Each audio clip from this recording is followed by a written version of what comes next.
আমরা এখন এই পেট্রোল আছে কিনা, আমরা এখানে ডিজেল যেহেতু পেয়েছি, পেট্রোলে আমাদের সন্দেহ বেড়েছে, যে পেট্রোল আছে কিনা দেখবো। ছেড়ে দেন, ছেড়ে দেন। ছেড়ে দাও, তুমি ছেড়ে দাও, হাত ছেড়ে দাও। হ্যাঁ, এবার উঠান। এই দাঁড়ান, এই স্টিক কি এটা ছোটটা নিছেন নাকি? স্টিক তো পুরো নিতে যায় না। হ্যাঁ, বড় স্টিক নিয়ে আসেন। খুলেই দিই, দেখা দাও। হ্যাঁ, খুলে দেন।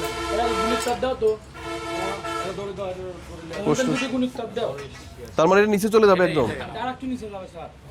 আপনাদের কাজ তো সন্দেহজনক দেখতেছি এগুলো, সবই তো সন্দেহজনক। মানছেন না নিয়ম কানুন। যেভাবে পারেন স্যার চেক করুন। আপনি ওই পাশে যান ভাই, আপনি ওই পাশে যান তো। হ্যাঁ, ওই পাশে যান।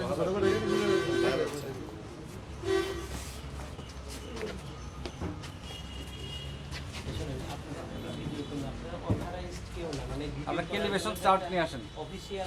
আর ক্যালিব্রেশন চার্টটা নিয়ে আসেন, জান। ক্যালিব্রেশন চার্ট নিয়ে আসেন। চার্ট নিয়ে আসেন, কতটুকু আছে জানেন? আলমারি খুলে যখন নীল বই আছে, পেট্রোল স্যার। ও, সিঙ্গেল করে দাও। আপনি মাপ দিচ্ছেন, ওই পাশে যান, ছাড়দের ওই পাশে যান, তারপরে ছাড়েন।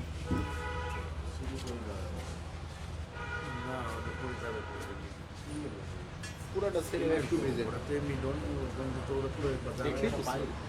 আর আপনি আবার বলেন যা করো তাই করবো, দরকার এটা হাউস খুলে দাও। তা এটা বড়টা বানাবেন না এটার জন্য? এটাই আমাদের মাপ দিচ্ছে স্যার। না, এটা মাত্র আর কথা না। ওইটা তো নিচে চলে যাচ্ছে, তো ওটা কিভাবে থাকে এটা বলেন তো? দেখে দিন, আর কতটুকু যাবে।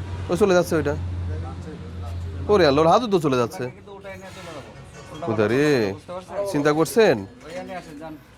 তেল আছে তো এর ভিতরে, ওইটা দিচ্ছে, আরো আছে। চিন্তা করা যায়।